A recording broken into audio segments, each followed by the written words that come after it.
Welcome to r/slash Maliciouscompliance, where a stupid Karen loses $2.5 million. Our next Reddit post is from Deleted. So I have this friend, Ted, who like 7 years ago was 64 and considering retirement. Ted worked in health analytics for a large metro health organization. He would look at patient data and see ways to improve patient outcomes and gain funding. Each month, he would send an email to department heads with data, links for government grants, and funding applications. 12 months prior to this, Ted got a new boss, Sally, who didn't appreciate what Ted did. Sally pretty much ignored Ted, except for a simple instruction that all data and reports go to her and no one else. She said that she would deal with it. The organization went through a restructuring and there were lots of job losses. As a result of this, Ted was found to be redundant. In a meeting, Sally told Ted that his work is useless and he's of no use to the organization.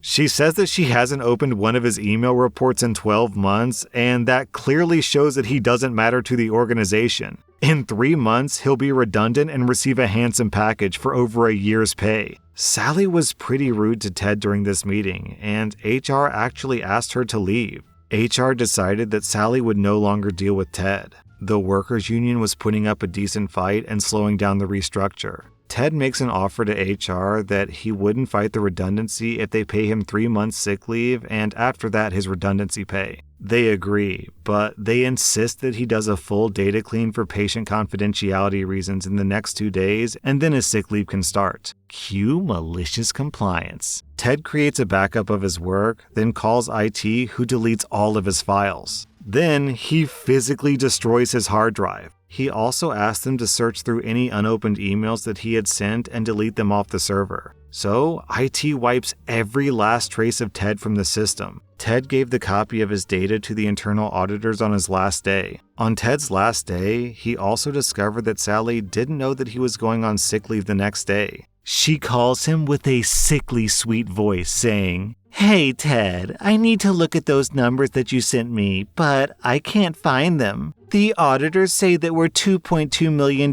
short of funding this year and that you might be able to help out." Ted replies, "Sure, but just call me tomorrow." Ted leaves and retires happily ever after. Sally apparently couldn't find Ted's data in the coming weeks. Ted ignored her calls because he was on sick leave. The internal auditors investigated and found that Sally had cost the organization over $2.5 million in funding. At the same time, complaints came from department heads because they were missing Ted's reports. Someone forwarded Ted an email a couple of months later from the CEO stating, "After a brief conversation with Sally, she's decided to look for other opportunities." Down in the comments, we had this reply from HMS Slarta Bartfast. "I've seen the end result of one too many Sallys. I knew a programmer who was instrumental in an organization's biannual reporting. In his case, the Sally couldn't figure out what he was doing for over a year, and she tried to have his services terminated. About 6 months later, when the report was required, no one in their organization knew how to do it. The company offered about $200,000, and this was in the late 1990s, to get someone to generate and certify their numbers. But they only had a window of about 10 days to get it done. Considering the money that was at stake and the requirement to have it certified, no one was willing to touch it. It was just too little time and too much liability. So the company missed their deadline. They lost over 60% of their revenue immediately. The company went under shortly after. It seems that this Sally didn't know that contracting with government agencies often have unique requirements. Our next Reddit post is from A Quiet Borderline. "My company takes safety very seriously, to the point that we have safety briefings on the regular to keep us updated. Yesterday, we had a talk on trash compactor safety. One of our big rules is to never, ever, under any circumstances, climb into the compactor unless it's unhooked from any power sources. Sounds like common sense, right? Well, dear reader, as you're about to learn, apparently common sense isn't that common. After getting our briefing, we get our assignments and we're sent on our merry way. I go to my area, clean it, and pull trash. As I'm walking to the compactor, what do I see sticking out of it but 2 trousered legs? After the shock lasting a nanosecond wore off, I start yelling, "What are you doing, you idiot? Don't go crawling around in there!" I know I shouldn't have yelled it, but I was so mad. Well, Mr. Idiot fell out and starts yelling at me. Don't you go yelling at me. Where's your manager? Get them here right now. Malicious compliance mode activated. I put on my sweetest smile and say, of course, I'm so sorry. Let's get my manager here. Mr. Idiot smirks and is like, good girl. So I call my manager and ask her to come over. Meanwhile, Mr. Idiot is smiling like the cat who got the cream. I'm fighting to keep from smiling because my manager takes safety as seriously as I do. I've seen her reduce full-grown men to tears over safety issues. My manager shows up and Mr. Idiot says, you should train your workers to not yell. My manager turns to me. And why were you yelling at him? Because I caught him climbing into the compactor and I got scared that he would get crushed. At that point, Mr. Idiot goes from looking like a contented cat to looking like a scolded dog. After a sound verbal thrashing, my manager calls Mr. Idiot's manager. Within 30 minutes, Mr. Idiot was clearing out his desk, still smelling of garbage.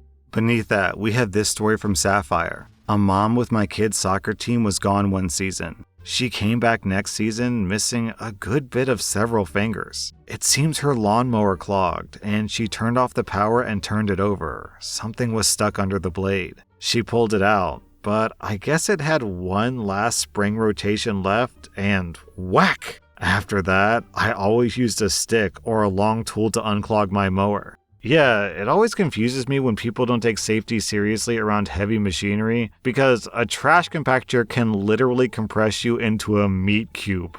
Our next Reddit post is from First Contribution. We installed cameras in the front of our home that were looking at our vehicles. Part of the camera angles did overlook parts of the two neighbors' property, one in the backyard and one in the side yard. The cameras were battery operated and they had a function where you could gray out areas that you didn't want to film. When motion occurred in the grayed out areas, the cameras wouldn't be activated to film them. Our neighbor's entire properties and several bushes on our property were grayed out. We did this when installing them. One of our neighbors was a friend and had no issues with this whatsoever. We showed her the camera angle, and she said that she didn't care whether or not we grayed out that area, but we still left it grayed out over battery life concerns. The other neighbor's name was Karen. Well, not really, but we all know why I chose that name. Karen was on the Homeowners Association board, and as you can imagine, we did not get along with Karen or the HOA board. We told Karen about the camera and showed her the grayed out areas at the same time that we told our friendly neighbor about it.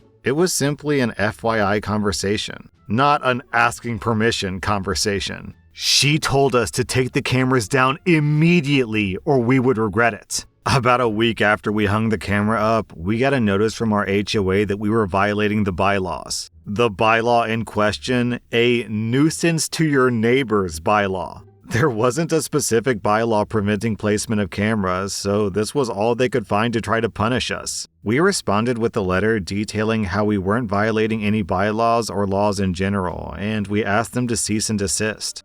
We all know how these stories go, though. They did not cease, and they did not desist. Their first response, "The HOA has the right to enforce these bylaws. Try to stop us if you think you can." These types of responses were, unfortunately, quite common from this board. We entered this battle with one goal in mind, to cost them as much money and time as possible. The HOA hired a lawyer specifically to fight us. To my knowledge, this hasn't happened to any other residents. In the following 4 months, we ended up costing the HOA over $4,000 in lawyer fees fighting this battle. For reference, the entire HOA's income was $25,000 a year.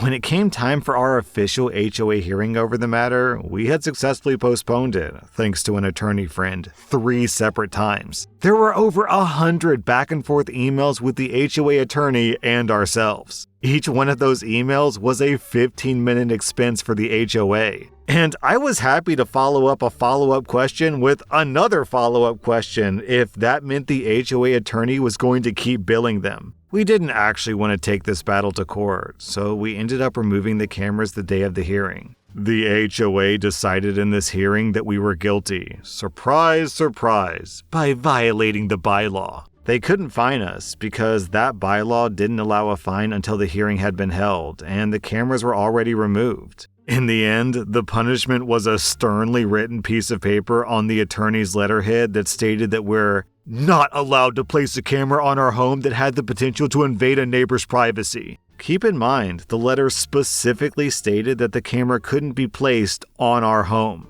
We left the cameras off the home for about 4 months, until the annual HOA meeting. You should have seen the look on the HOA board's faces when I asked them to explain the 4,000 line item for attorney fees that simply stated, title searches, attorney fees. The board actually tried to hide the fact that they spent $4,000 trying to fight us over a couple of cameras by putting the fees in as title searches. Needless to say, that meeting did not go well for them. About half of them lost their positions on the board. The other half, including Karen, unfortunately, remained on the board. About a week after the annual meeting, we installed new cameras, facing the same direction as the prior cameras. Only this time, we installed a post on the ground and mounted the cameras to that post. The admonishment we received after the hearing specifically stated that we were not allowed to install cameras on our home. They said nothing about putting them on a post. They did send us a letter to try to tell us to remove the cameras, but a sternly worded response indicating that we were prepared to fight them actually worked this time around. I guess they didn't want to spend another $4,000 fighting us. We didn't receive any follow-up responses, and the cameras on the post are still installed to this day, over 2 years and running strong. Our next Reddit post is from Warm Tomato.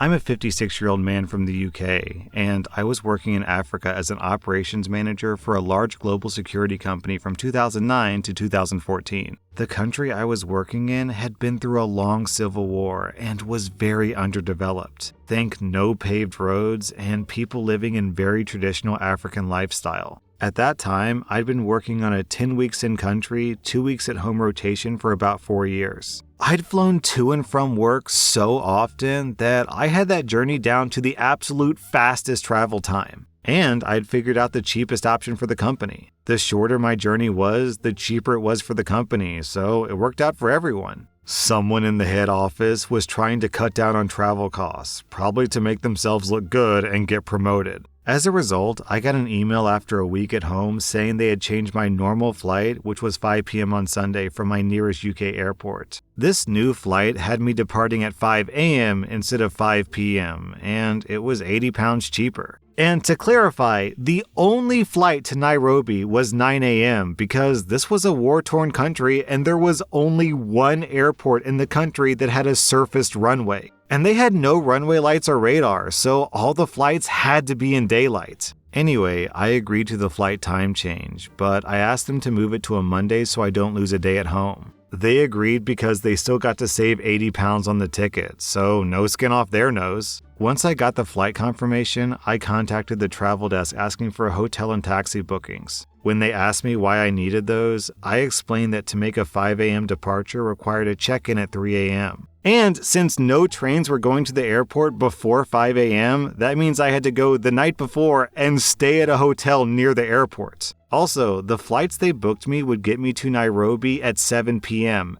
after dark. So I'd need a hotel there as well, and a taxi each way to get me to and from the airport. To be clear, this was all to get onto the exact same flight that I would have been on normally if I had just left at 5 p.m. instead of 5 a.m. A couple days go by, and I got a phone call from the company travel desk telling me my travel plan was confirmed. I asked them how much money they saved, and they said £80. I then asked about the hotels and taxis, and they replied, "Oh, they don't come out of our budget. That's the operations budget, so you're fine." I was happy. I was arriving back to work a day later, and I had a free night in Nairobi to sweeten the deal. My boss, on the other hand, went nuts. Nobody had told him about the changes. So the cost for the hotels, taxis, and extra days' pay all had to come out of my boss's operational budget. I think the total amount added was almost £1,000, but hey, they saved £80 on the flight cost. Man, these malicious compliance stories make me wonder, how do these giant corporations stay afloat? Because every single time I come to this subreddit, it's story after story after story of stupid managers wasting money, throwing away resources, not listening to experts, and it's like, man, how are you guys not all going bankrupt?